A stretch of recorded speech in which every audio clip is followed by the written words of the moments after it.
Presentamos La Biblia Habla, una serie de estudios bíblicos con el pastor Ervin Ochoa.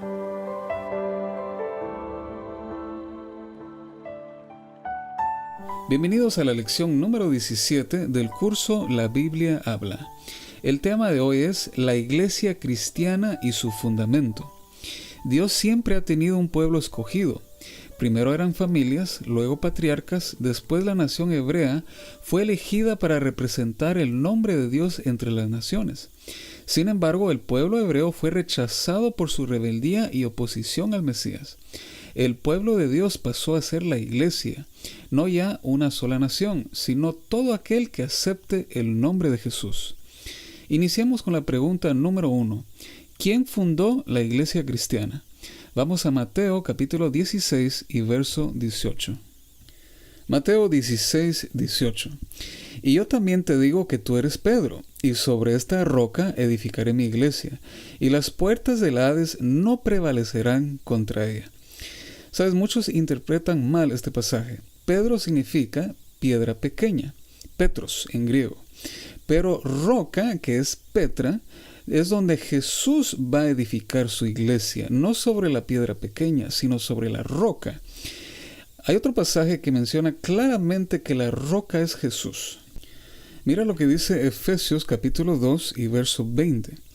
Edificados sobre el fundamento de los apóstoles y profetas, siendo la principal piedra del ángulo Jesucristo mismo.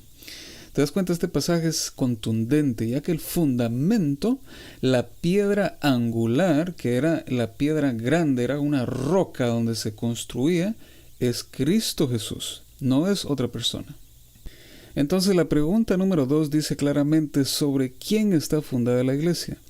Primera de Corintios 3:11, porque nadie puede poner otro fundamento que el que está puesto, el cual es Jesucristo. Así que Cristo vino a este mundo no solamente para ejecutar el plan de salvación, sino también fundar su iglesia. Pasemos a la siguiente pregunta. ¿Cuál es la relación de Cristo con su propia iglesia? Colosenses 1:18. Colosenses 1:18. Y Él es la cabeza del cuerpo, que es la iglesia. Él, que es el principio, el primogénito entre los muertos, para que en todo tenga la preeminencia. Entonces es importante entender que Jesús es la cabeza de la iglesia. Él es quien dirige a su pueblo. Vamos a otro pasaje que está en Efesios capítulo 5 y versículo 25. Efesios 5:25. Maridos, amad a vuestras mujeres, así como Cristo amó a la iglesia y se entregó a sí mismo por ella. Jesús ama a su iglesia y por eso murió por ella. Y aquí vemos el ejemplo que dejó a los maridos, que deben amar a sus esposas igual. Ahora, la pregunta número 4 dice, ¿quiénes son los dirigentes espirituales de la iglesia? Vamos a Efesios capítulo 4 y verso 11. Efesios 4:11. Él mismo constituyó a unos apóstoles, a otros profetas, a otros evangelistas, a otros pastores y maestros. Muy bien, ahí tenemos cargos específicos de liderazgo en la iglesia. Vamos a pasar al siguiente pasaje. Está en Hechos capítulo 14 y verso 23. La palabra de Dios dice, y constituyeron ancianos en cada iglesia, y habiendo orado con ayunos, los encomendaron al Señor en quien habían creído. Los ancianos son los pastores locales de sus congregaciones. Ellos están encargados de supervisar el bienestar de la iglesia. Otro pasaje importante está en 1 Timoteo capítulo 3 versículos 8 al 9. 1 Timoteo capítulo 3, 8 al 9. Los diáconos asimismo deben ser honestos, sin doblez, no dados al mucho vino, no codiciosos de ganancias deshonestas, que guarden el misterio de la fe con limpia conciencia. Así que el diaconado también es un cargo especial de la iglesia donde se ministra y se sirve a los hermanos. Pasemos a la pregunta número 5. ¿Cómo se llaman entre sí los hijos de Dios? Mateo capítulo 23 y versículo 8. Mateo 23, 8. Pero vosotros no queráis que os llamen rabí, porque uno es vuestro maestro, el Cristo, y todos vosotros sois hermanos. Esto quiere decir entonces que tenemos un mismo Padre Celestial y yo puedo dirigirme a cualquiera diciéndole hermano y mi hermana. Pasemos a la pregunta número 6. ¿Cómo debe gobernarse la iglesia? En el libro de Hechos, capítulo 6 y verso 2 está la respuesta. Hechos 6:2. Entonces los 12 convocaron a la multitud de los discípulos y dijeron: no es justo que nosotros dejemos la palabra de Dios para servir a las mesas. Las decisiones se deben tomar por el conjunto de la iglesia, orientada siempre por sus dirigentes. Esto va a ayudar a fortalecer la unidad entre la congregación. Pasemos ahora a la pregunta número 7. ¿Cuáles son las ceremonias y ritos de la iglesia? Vamos a leer varios pasajes. El primero está en Mateo capítulo 19, versículos 5 y 6. Mateo 19, versículos 5 y 6. Por esto el hombre dejará padre y madre y se unirá a su mujer, y los dos serán una sola carne. Así que ya no son más dos, sino una sola carne. Por tanto, lo que Dios juntó, no lo separe el hombre. Aquí la Biblia presenta una de las ceremonias más bonitas de la iglesia, la unión entre un hombre y una mujer.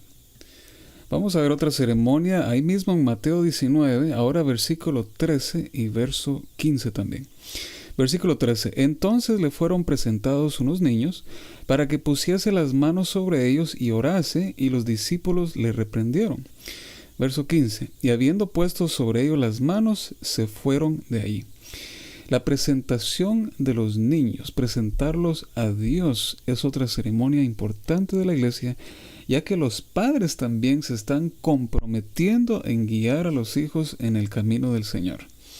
Pasemos al siguiente pasaje en Santiago, capítulo 5 y verso 14. Santiago 5:14. ¿Está alguno enfermo entre vosotros? Llame a los ancianos de la iglesia y oren por él, ungiéndole con aceite en el nombre del Señor. El ungimiento de los enfermos también es uno de los ritos para buscar ayudar a esas personas que necesitan sanar, necesitan entregar su vida a Dios, quieren estar a cuentas, y uno busca poner a ese enfermo en las manos de Dios. El siguiente pasaje está en el libro de los Hechos, capítulo 6 y verso 6. A los cuales presentaron ante los apóstoles, quienes orando le impusieron las manos. Hay 3 tipos de ordenación en la iglesia. Se ordenan a pastores al ministerio, se ordenan a ancianos al ministerio y se ordenan a diáconos al ministerio. Este es un reconocimiento que la iglesia hace de su llamado y permite que esta persona pueda oficiar en ceremonias especiales. La otra ceremonia la vamos a encontrar en Hechos capítulo 2 y verso 41. Hechos 2:41. Así que los que recibieron su palabra fueron bautizados y se añadieron aquel día como 3,000 personas. La ceremonia del bautismo, cuando la persona toma su decisión más importante de su vida, entregar su vida a Dios, buscando que su nombre esté escrito en el libro de la vida. La siguiente ceremonia está en el libro de Juan, capítulo 13, versículos 15 al 17. Juan 13, 15 al 17. Dice: porque ejemplo os he dado para que como yo os he hecho, vosotros también hagáis. De cierto os digo que el siervo no es mayor que su señor, ni el enviado es mayor que el que le envió. Si sabéis estas cosas, bienaventurados seréis si las hiciereis. Sabes, el rito de humildad tiene como propósito sacar el orgullo del corazón para preparar a la persona para participar del pan y el vino. Jesús le lavó los pies a sus discípulos y Él nos dejó ejemplo a nosotros para también practicar el rito de humildad. Y la última ceremonia lo encontramos en 1 Corintios 11, del versículo 24 al 25. Y habiendo dado gracias, lo partió y dijo: tomad, comed, este es mi cuerpo, que por vosotros es partido. Haced esto en memoria de mí. Asimismo tomó también la copa después de haber cenado, diciendo: esta copa es el nuevo pacto en mi sangre. Haced esto todas las veces que la bebiereis en memoria de mí.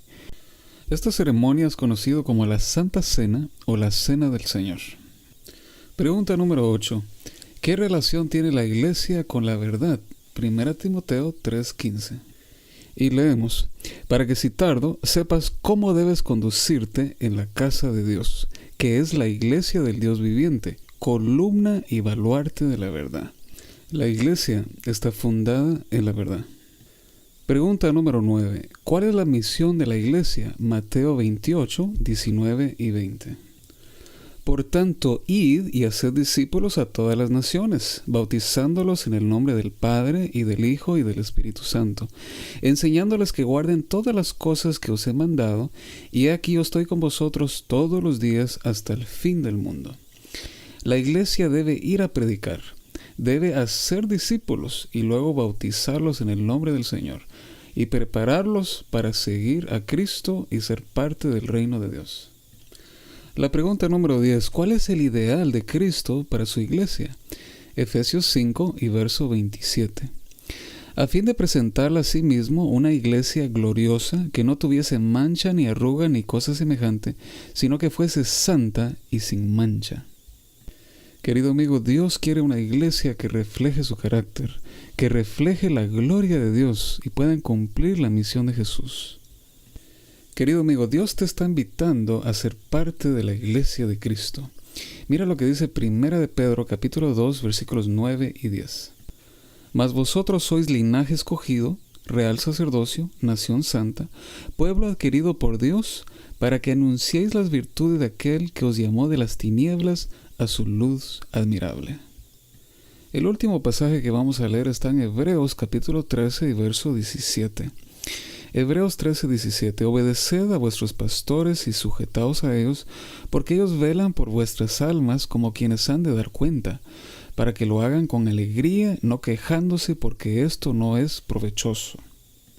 Siempre debemos buscar respetar el lugar de los líderes de la iglesia, incluso escuchar su consejo oportuno, ya que los pastores, los líderes de la iglesia, buscan el bienestar de los miembros.